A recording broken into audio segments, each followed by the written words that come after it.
A kú déédé àsìkò yìí, kókó inú ìwé ìròyìn la mú wá fún yín láti inú àwọn ìwé ìròyìn ilẹ̀ Nàìjíríà. Orúkọ tèmi ni Ọmágbémisọ́lá Ọmọlọ́rọ̀mọdẹ̀. Àrọ̀rọ̀dá òjò tí ó wáyé ní ìjọba ìbílẹ̀ Mọ́kọ́á, ìpínlẹ̀ Niger ti sọ ẹ̀mí tí ó lé ní 100 di olóògbé tí ènìyàn tí ó lé l'100 sì di àwátì títí àná ọjọ́ Ẹtì. Kò dín ní ènìyàn 44 tí wọ́n sin ní àná lẹ́yìn àwọn 29 tí wọ́n ti kọ́kọ́ ṣà ní ìbẹ̀rẹ̀ ọ̀sẹ̀ yìí. Ìṣẹ̀lẹ̀ yìí wáyé ní alẹ́ Ọjọ́rú pẹ̀lú àrọ̀rọ̀dá òjò tí ó rọ̀ fún ọ̀pọ̀lọpọ̀ wákàtí. Ẹ̀kún omi bo ọ̀pọ̀lọpọ̀ ilé àti gbogbo ohun tí ó bá pàdé. Àwọn olùgbé tí wọ́n bá akọ̀ròyìn sọ̀rọ̀ sọ wípé ó ṣeé ṣe kí iye àwọn tí ó kú kọjá ohun tí wọ́n lérò nítorí ọ̀pọ̀ òkú ni wọn kò tíì rí, pàápàá jùlọ àwọn akẹ́kọ̀ọ́ ilé kéwu Almajiri. Igbákejì gómìnà ìpínlẹ̀ Niger Yakubu Garba ní ó lé ní 100 ènìyàn tí wọ́n ti fìdí ẹ̀ múlẹ̀ wípé wọ́n ti di olóògbé. Garba sọ èyí nígbà tí ó ṣe àbẹ̀wò sí Mọ́kọ́á ní ọjọ́ Ẹtì, bí ó ti fi kún un wípé àjọ alámòjútó ìṣẹ̀lẹ̀ pàjáwìrì NEMA àti NSEMA ti wà níkàlẹ̀ láti ìgbà tí ìṣẹ̀lẹ̀ yìí ti wáyé tí wọ́n sì ń ṣe àwárí àwọn tí ó sọnù. Àwọn ni wọ́n ṣe àfihàn iye ènìyàn tí ó ti di olóògbé àti àwọn tí wọ́n ṣì ń wá lọ́wọ́. Garba wá rọ àwọn tí orí kó yọ kí wọ́n ṣe sùúrù. Ìjọba ti ń gbé ìgbésẹ̀ àti pèsè ohun amáyédẹrùn fún gbogbo àwọn tí ìṣẹ̀lẹ̀ yìí kó bá. Bákan náà ni Garba ní ìjọba ìpínlẹ̀ ti gba ohun èlò lọ́wọ́ NEMA tí wọ́n ti yọ̀ǹda fún alága kánsù láti pín fún àwọn tí ìjàmbá dé bá. Nígbà tí ó ń sọ̀rọ̀, adarí gbogbogbò fún àjọ NEMA Ìyáàfin Zubaida Umaru ní àwọn òṣìṣẹ́ wọn ti wà níkàlẹ̀ láti ṣe àmójútó àwárí Search and Rescue Operation. Ọ̀kan nínú àwọn tí ìjàmbá yìí dé bá, Has Usman, sọ fún akọ̀ròyìn náà wípé ẹbí rẹ̀ 11 ni ó pàdánù ẹ̀mí wọn sínú ìjàmbá.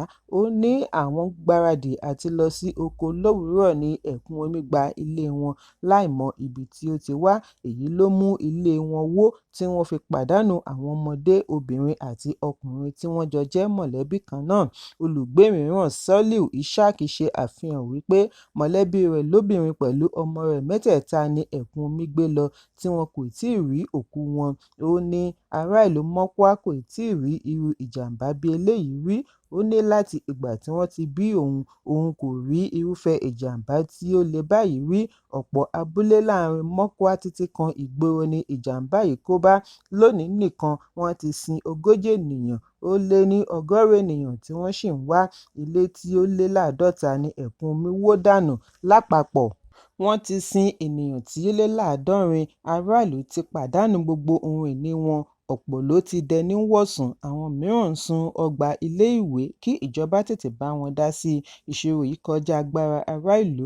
Amúgbálẹ́gbẹ̀ẹ́ fún gómìnà Mohammed Bago lórí ìròyìn Jonathan Vatsa náà fèsì wípé ẹ̀kún omi yìí ba ọ̀nà kan ṣoṣo tí ó já ẹkùn àríwá sí gúúsù ìwọ̀ oòrùn. Ó fìdí ẹ̀ múlẹ̀ wípé àwọn nílò ìrànlọ́wọ́ kíákíá láti ọ̀dọ̀ ìjọba àpapọ̀ nítorí ìṣòro yìí kọjá agbára ìjọba ìpínlẹ̀. Ó ní àwọn ṣì ń retí èsì ìwádìí láti agbègbè kí àwọn tó lè fi àtẹ̀jíṣẹ́ léde lórí iye ènìyàn tí ó kú. Òun náà fìdí ẹ̀ múlẹ̀ wípé láti 30 ọdún sí 40 ọdún sẹ́yìn, àwọn olùgbé Mọ́kọ́á kò rí irúfẹ́ ìjàmbá báyìí rí. Ààrẹ Bọ́lá Tinubu ti wá darí àjọ NEMA àti àwọn agbófinró kí wọ́n jára mọ́ àwárí tí wọ́n ń ṣe lọ́wọ́ pẹ̀lú ètò amáyédẹrùn sí agbègbè tí ìjàmbá yìí kó bá. Nínú àtẹ̀jáde àná láti ọwọ́ Mínísítà fún Ìròyìn àti Ìdánilẹ́kọ̀ọ́ Mohammed Idris ni ó ti ní wọ́n ti fi tó ààrẹ létí bí ìjàmbá ọ̀hún ṣe lágbára tó. Àfojúsùn ìjọba àpapọ̀ ni láti dáàbò bo ẹ̀mí kí wọ́n sì pèsè ohun amáyédẹrùn fún àwọn tí orí kó yọ. Ẹ̀kúnrẹ́rẹ́ ìròyìn yìí wà ní ìwé ìròyìn Punch tó jáde lónìí. Ajìjàǹgbara fún ilẹ̀ Biafra Simon Ekpa ti fi ara hàn ní ilé-ẹjọ́ District lánàá fún ìgbaradì ẹ̀sùn àdàlúrú tí orílẹ̀-èdè Finland fi kàn án. Gẹ́gẹ́ bí iléeṣẹ́ ìròyìn Finnish ṣe jábọ̀, ìjọba Finnish ni ó kéde ní oṣù kọkànlá ọdún 2024 wípé àwọn ti fi ọwọ́ ṣìkún òfin mú Ekpa pẹ̀lú àwọn 4 mìíràn tí wọ́n fura sí wípé wọ́n lọ́wọ́ nínú ìwà àdàlúrú pẹ̀lú àtìlẹ́yìn fún ìwà àdàlúrú.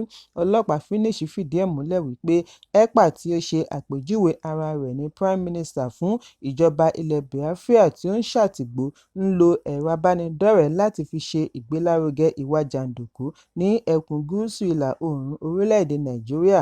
Àwọn abánirojọ́ ni wọ́n wá ń béèrè fún ẹ̀wọ̀n ọdún 6 fún ekpa pẹ̀lú ẹ̀rí tí wọ́n ní láti fi gbé ẹ̀sùn wọn lẹ́sẹ̀ lórí gbogbo iṣẹ́ rẹ̀ lórí ẹ̀rọ abánidọ́rẹ̀ẹ́.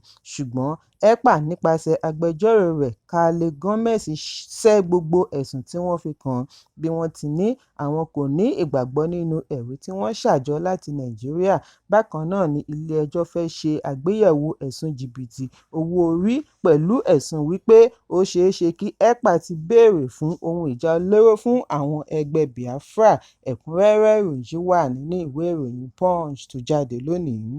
Ìbẹ̀rẹ̀ ọ̀sẹ̀ yìí ni wọ́n dá ìlúmọ̀ọ́ká onímọ̀ ẹ̀sìn Islam tí ó fi ìpínlẹ̀ Kaduna ṣebùgbé Sheikh Ahmad Gumi padà láti má bá wọn kópa nínú Hajj fún ti ọdún 2025 lẹ́yìn tí àwọn aláṣẹ ilẹ̀ Saudi Arabia gbégi dínà àti wọ orílẹ̀-èdè.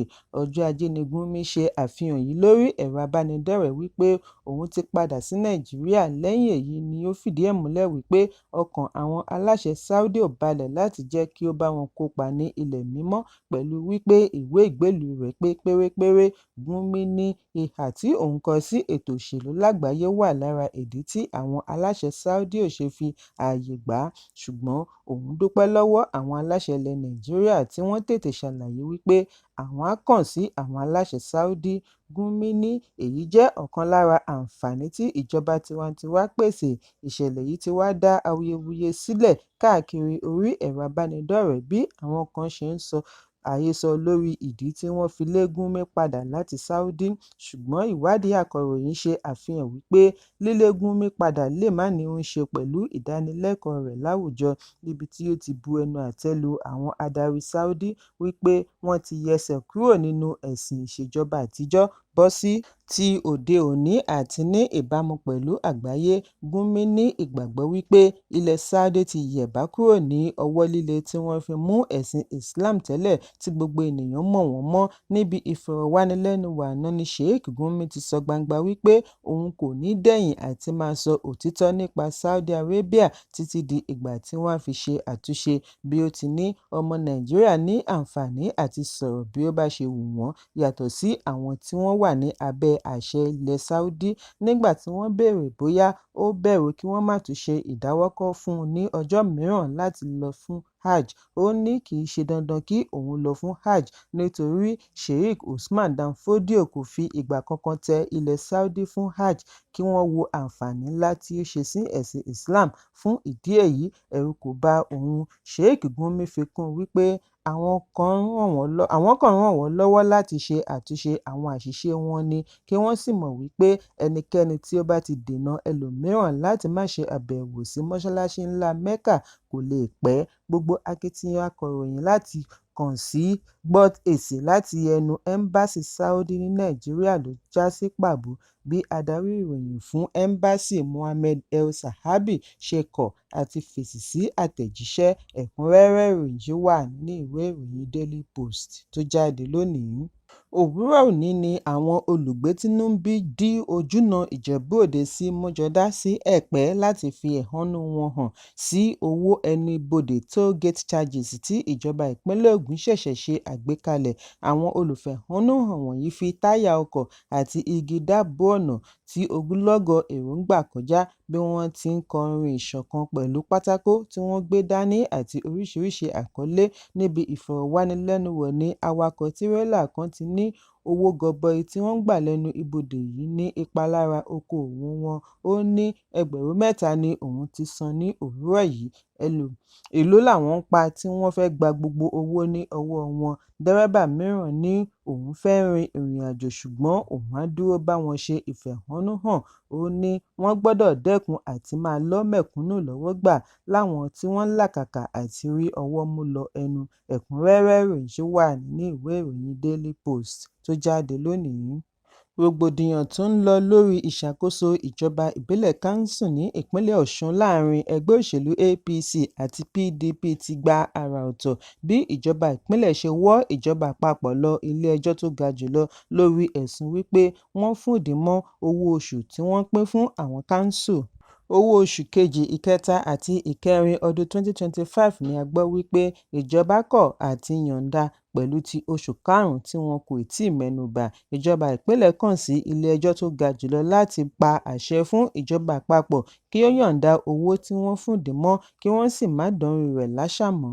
Bákan náà ni wọ́n fẹ́ kí ilé-ẹjọ́ bá wọn kéde wípé ìjọba àpapọ̀ kò ní ẹ̀tọ́ àti di owó ìjọba Kanṣu mú láìsí ìdí kankan pàtó, pàápàá jùlọ bí wọ́n ṣe jẹ́ ìjọba adìbòyàn. Ẹ̀kúnrẹ́rẹ́ ìròyìn wà nínú ìwé ìròyìn Nigerian Tribune tó jáde lónìí.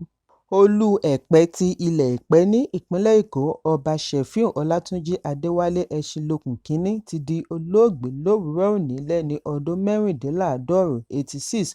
Ọba tí ó gorí oyè ní ọdún 2009 jẹ́ òṣìṣẹ́-fẹ̀yìntì láti iléeṣẹ́ ìjọba. Bákan náà ni ó tún jẹ́ kọmíṣánná ní Civil Service Commission. Bí ó tilẹ̀ jẹ́ wípé kò tíì sí àtẹ̀jáde lórí ikú ọba, ìwádìí jẹ́ kó di mímọ̀ wípé ìsìnkú ọba yóò wáyé lónìí ọjọ́ Àbámẹ́ta gẹ́gẹ́ bí ìlànà Mùsùlùmí. Ẹ̀kúnrẹ́rẹ́ ìròyìn wà nínú ìwé ìròyìn Nigerian Tribune tó jáde lónìí. Ọba aláyé mìíràn ní ìpínlẹ̀ Ọ̀yọ́ Oníròkò ti Ìrókò, Ọba Súmáílà Ọlásùnkànmí Abíóyè Ọpẹ́ọlá-Kúnlójú ti Kínní ni a gbọ́ wípé òun náà ti darapọ̀ mọ́ àwọn baba ńlá rẹ̀. Ìwádìí jẹ́ kó di mímọ̀ wípé Ọpẹ́ọlá darapọ̀ mọ́ àwọn baba ńlá rẹ̀ lówùúrọ̀ àná ọjọ́ Ẹtì. Ìkéde yìí wáyé nínú àtẹ̀jáde tí ọmọ-ọba Dọlápọ̀ Abíóyè bu ọwọ́ lù gẹ́gẹ́ bí aṣojú ẹbí Ọpẹ́ọlá Oníròkò. Abíóyè fìdí ẹ̀ múlẹ̀ wípé ìsìnkú ọba yóò wáyé lónìí ọjọ́ Àbámẹ́ta láago 10 òwúrọ̀. Ó fi kún un wípé lẹ́yìn èyí ni wọ́n á fi ètò ìsìnkú tó ará ìlú létí. Ẹ̀kúnrẹ́rẹ́ ìròyìn wà nínú ìwé ìròyìn Daily Post tó jáde lónìí. Kókó inú ìwé ìròyìn tòní kò ní jù báyìí lọ. Ẹ pàdé mi ní ọjọ́ Ajé Monday fún àkọ́tún ìròyìn. Kí a tó lọ, ẹ má ṣaláì fi àkíyèsí yín ránṣẹ́ kí ẹ sì bá wa subscribe sójúnà wa lórí YouTube kí kókó inú ìwé ìròyìn lè máa tẹ̀ yín lọ́wọ́ ní kíákíá.